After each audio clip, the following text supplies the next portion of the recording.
So I want you to imagine just the absolute worst pain you've ever felt, Oh, man, yeah. right? Like maybe it's a really bitter breakup, or I don't know, a crushing financial failure, Hmm. or just this deep personal betrayal. Like you can actually feel it in your Oh, chest. absolutely. It's visceral. Exactly. Now imagine a doctor looking at your suffering, like reviewing all your symptoms, Yeah. telling you that the external event, that thing that happened to you, didn't actually hurt you at all. Wow. Okay. Yeah. The doctor just looks at you and says, your own mind chose to be sick.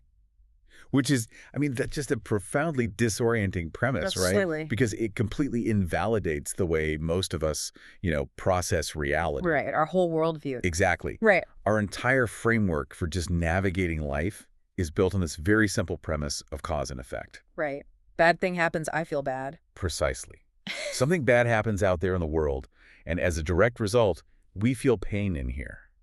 We view it as this straight, unbroken line. Well, today we're taking a deep dive into a piece of source material that takes that straight line and just it completely shatters it. It really does. Yeah.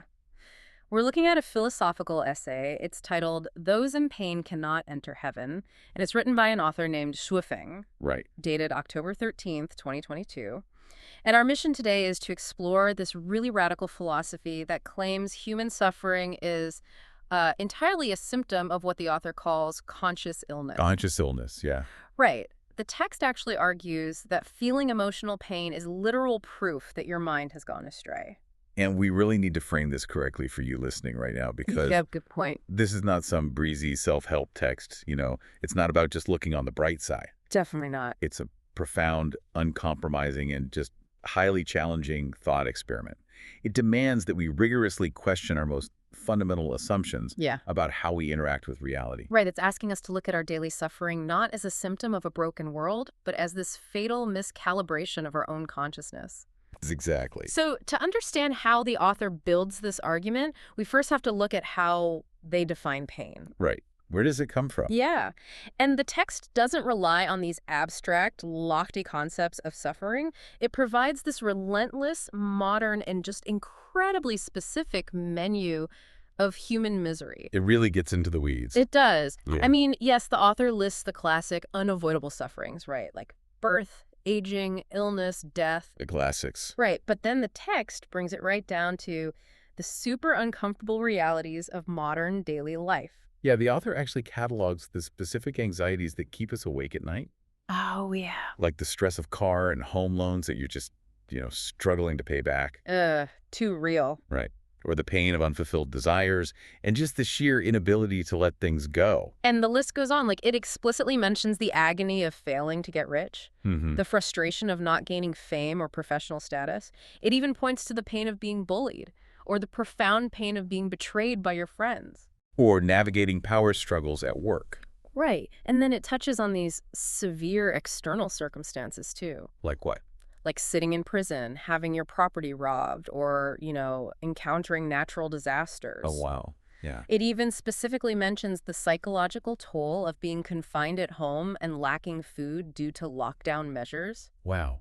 So it covers the entire spectrum of human distress. It really does. Okay. Okay, let's unpack this. Well, what's fascinating here is that the length and specificity of that list, it serves a distinct argumentative purpose. Okay, how so? The author is basically establishing that the external sources of pain are genuinely unfathomable. They're infinite. Right. You fix one thing, another pops up. Exactly. If you solve one problem, another immediately takes its place. Yeah. You pay off the car loan, but then boom, you face a medical bill. You resolve a conflict with a friend, but then you face a natural disaster. Right.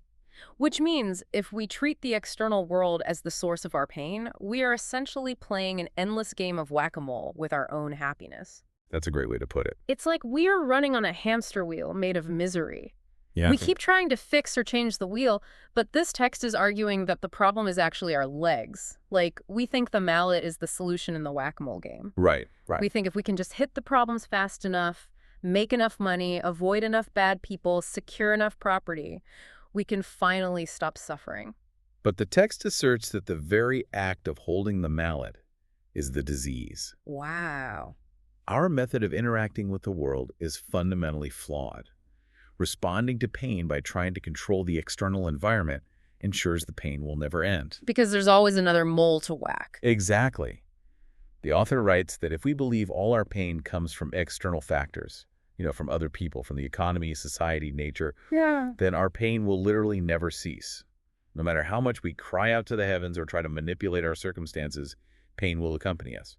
Because we're treating the symptom, not the underlying disease. Precisely. So if the external world isn't the true source of our suffering, then changing our physical location or our circumstances won't actually fix anything. Right.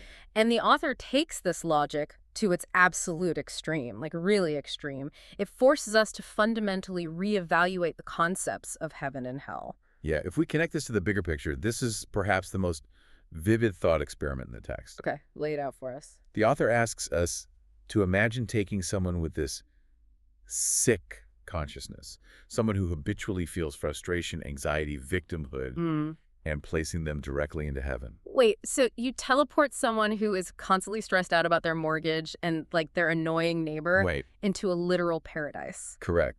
And the text argues that even in paradise, surrounded by absolute perfection, this person would still experience endless pain. Seriously, they'd find a way to be miserable in heaven. They would manufacture misery because the disease resides in their consciousness, not in their environment. Oh man, that's wild. And conversely, the text argues that if someone possesses a perfectly healthy, aligned consciousness, you could place them in what we conceive of as hell, and they would not feel pain. So the fire and brimstone wouldn't bother them. The external fire and chaos simply could not penetrate a mind that is free of conscious illness. Which leads the text to a staggering conclusion. Yeah. If heaven and hell are entirely dependent on the internal state of our minds, then from this perspective, we are technically in heaven right now. Right. Like this world, this exact moment you are living in is heaven. Exactly. The only reason a situation ever feels unbearable or worse than death is because our consciousness is currently residing in hell. We are the ones projecting hell onto a completely neutral reality. Yeah, heaven and hell are reframed here, not as geographic destinations or afterlives, but as descriptions of your psychological state. That's a huge shift. It is. Heaven, the text implies, is a frequency.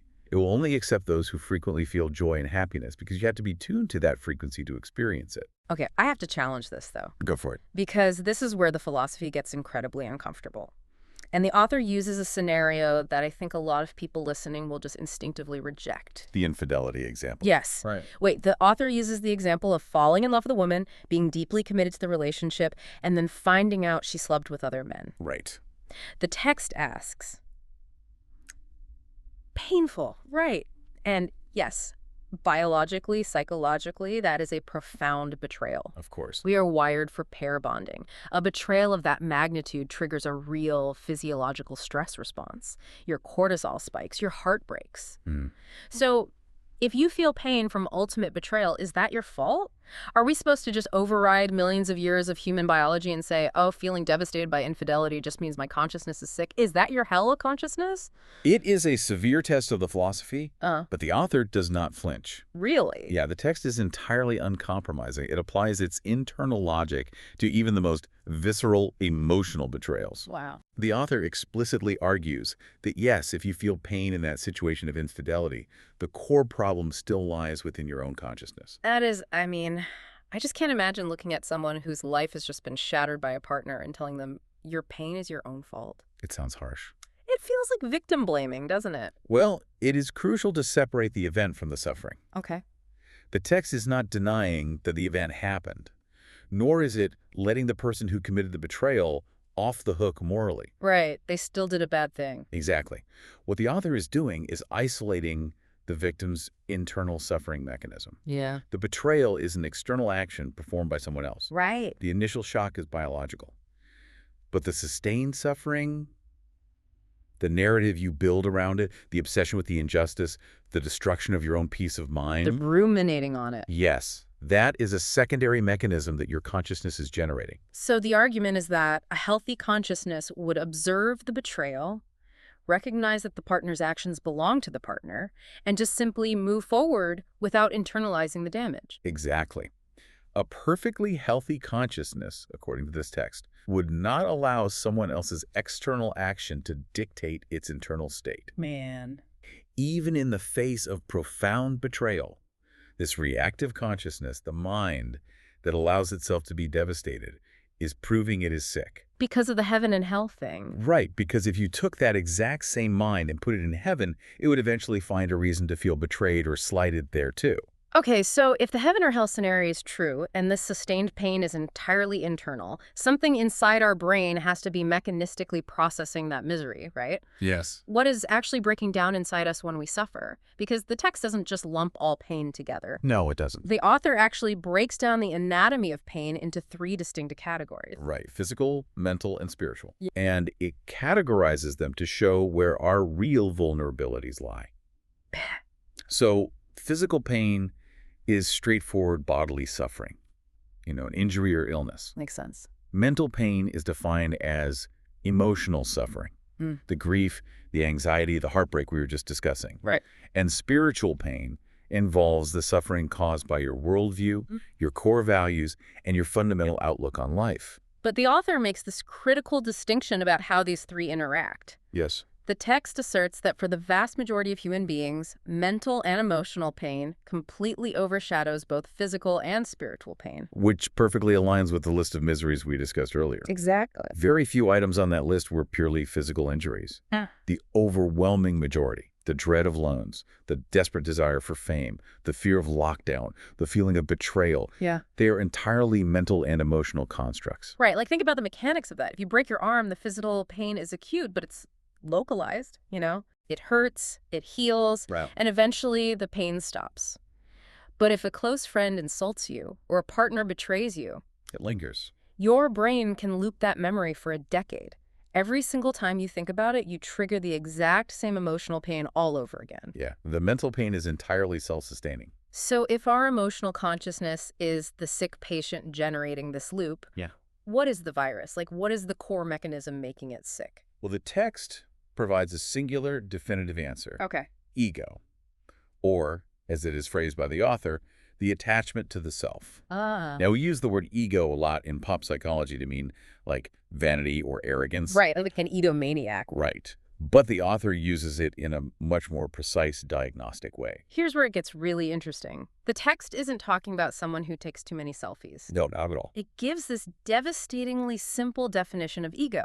It is the constant, unwavering, and rigid belief that you are right and everyone else is wrong. This raises an important question. It is the absolute insistence on your own perspective. Yeah. When you cling to the binary of I am right, you are wrong, you activate the mechanism that makes the consciousness sick. Yeah. It is the root of what the author calls erroneous consciousness. It's kind of like, it's like an engine running without oil. Ooh, okay. The external world, the traffic, the economy, the people around you, is one massive gear spinning at its own predetermined chaotic speed. Right. And your ego is this smaller gear trying to force the massive one to match its exact pace. So that's good. Like when you get cut off in traffic, you believe you are right, the other driver is wrong, and you just slam your gear against theirs. When you don't get a promotion, you believe you were right for the job, the boss was wrong, and again, you just grind the gears together. That is a perfect visualization. The pain isn't coming from the other gear. Right. The pain you feel, the anger, the resentment, the despair, is the literal heat and friction of your mind refusing to sync with reality. Wow. You are generating the friction by insisting the world conform to your specific definition of what is right. That friction is the disease. And the text warns that if you fail to recognize this, if you refuse to see that your own attachment to being right is the source of your friction, you become what the author calls obstinate and unenlightened. Which brings us to the terminal diagnosis of blame. Yeah. The author outlines exactly what happens to a person who refuses to change. A person who reads this philosophy rejects it and continues to insist that the world is out to get them. The text essentially says that attributing your pain to external factors and refusing to do the hard work of self-reflection while constantly blaming and condemning others. Right. It's like having a life-threatening infection and throwing the antibiotics in the trash.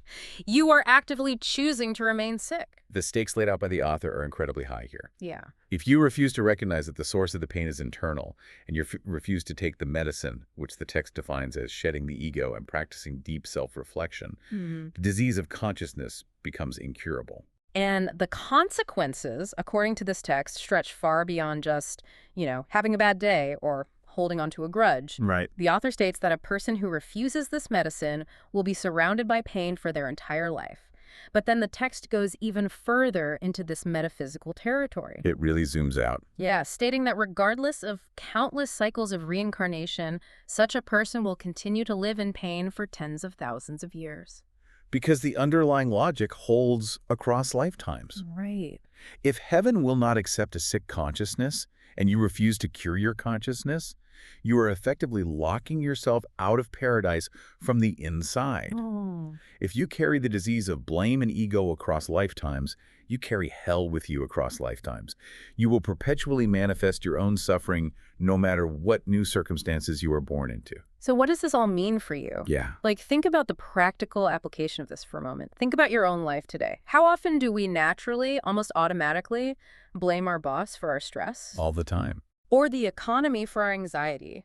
Or our partner for our frustration? It's so easy to do. According to the logic of this text, every single time we do that, we are rejecting the cure to our own suffering. We are choosing the friction. It is a radical call to absolute personal responsibility. Definitely. It completely removes the comfort of victimhood, Mm. even if you do not adopt the metaphysical elements of the text. Right, like the reincarnation stuff. Exactly. Even if you ignore the cycles of reincarnation or the literal existence of heaven, the psychological framework is immensely valuable. Totally. Viewing your daily frustrations not as external attacks that you must fight off, but as an internal check engine light changes everything. It completely reframes your reaction. It changes your internal monologue from, why is this happening to me, to why is my consciousness reacting this way? Yes. And that shift from defense to curiosity, it builds incredible emotional resilience. It forces critical thinking to just override pure reactive emotion. You stop trying to fix the external world, which you cannot control, and you start fixing the internal mechanism, which you can. You stop grinding the gears. You stop grinding the gears. So to recap the profound journey of this deep dive, Yeah, we've covered a lot. we really did. We started by entirely redefining pain. We explored the concept that emotional suffering is not an inevitable response to an external attack, but an internal conscious illness. Right. We walked through the mind-bending realization that heaven and hell might not be places we go, but states of mind we're actively projecting onto reality right now. Which is huge. Yeah. Then we broke down the anatomy of pain, discovering that our mental loops and emotional narratives are the heavy lifters of human misery. And finally, we confronted the ultimate danger of the ego trap, that addictive, toxic, friction-causing belief that I'm right and you're wrong. And the challenge the author leaves us with is to take the medicine, Yeah. to let go of the ego, stop pointing the finger at the world, and start the quiet, difficult work of healing our own consciousness. But before we wrap up today, there is a paradox built entirely on the logic of this source material that I want to leave you with. Ooh. Something for you to mull over on your own. The text argues that the ultimate goal is to completely cure our conscious illness by dropping our ego so that we never feel emotional pain. Right. Even when a lover betrays us, or disaster strikes, or we lose everything we own. Total detachment. Exactly. But if we actually achieve that level of detachment, does a perfectly painless, completely reaction-free existence still leave room for human passion? Wow. Like, if we successfully cure ourselves of all mental and emotional pain, do we risk curing ourselves of the very attachments, vulnerabilities, and deep loves that make us beautifully human? It's a fascinating boundary to consider. Where does illness end and humanity begin? Something to think about the next time you feel that ache in your chest. For sure. We want to thank you so much for joining us on this deep dive. Keep exploring, keep questioning your world, and remember, the next time you're desperately looking for the source of your pain, you might just need a mirror.